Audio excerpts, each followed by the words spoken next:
SAfm, South Africa's news and information leader.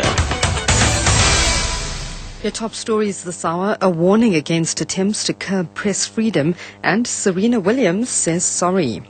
Good afternoon. Renowned British barrister Sir Sidney Kentridge has spoken out against government's attempts to curb press freedom.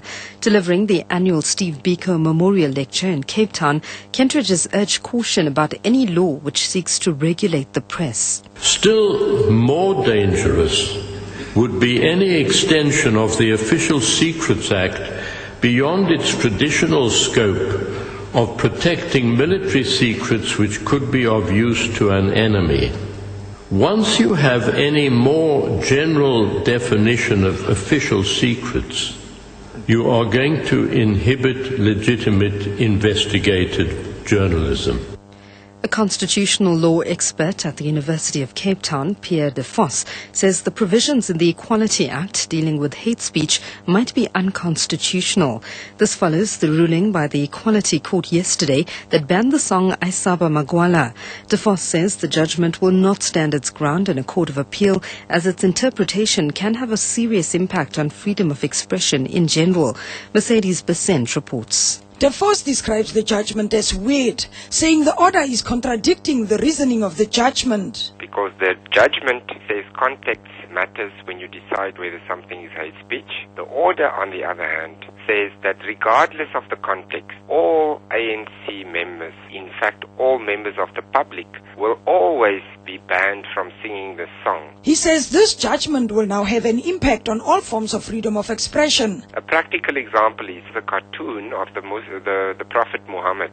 This is going to be viewed by Muslims as being hurtful to them, and it would therefore constitute hate speech. De Vos says the interpretation of hate speech in the Equality Act may not be constitutionally valid. Mercedes Besent, SABC News, Parliament. Shack dwellers facing eviction have told the Constitutional Court that they're tired of being passed from pillar to post. Hundreds of people face eviction from two pieces of privately owned land in the Tshwane municipality. It's not clear how many people are affected by the eviction order issued by the High Court in Pretoria. Their lawyers argue that they didn't have enough time to conduct a proper census.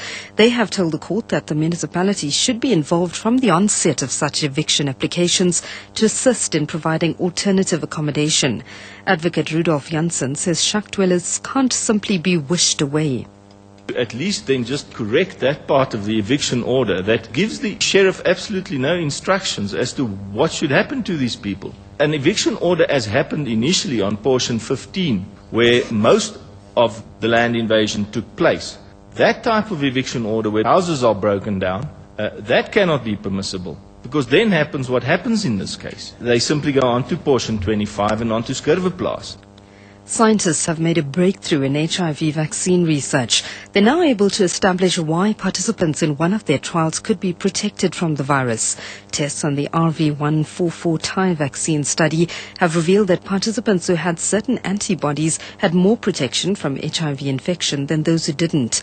National Institute of Allergy and Infectious Diseases, Karl Diefenbach, who led the team of scientists, says the results mean that they can now use the evidence to develop more effective vaccines.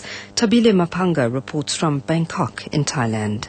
Dr. Diefenbach says while the RV144 study showed 31% efficacy, no one was sure why and how the vaccine worked, since some participants were infected while others received protection from the vaccine.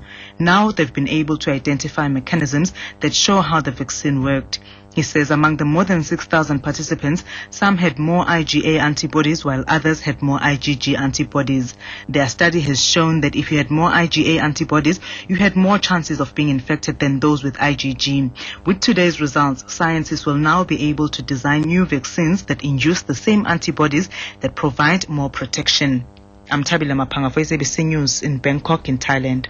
And to end, Serena Williams says she's sorry about her outburst during the women's final at the US Open.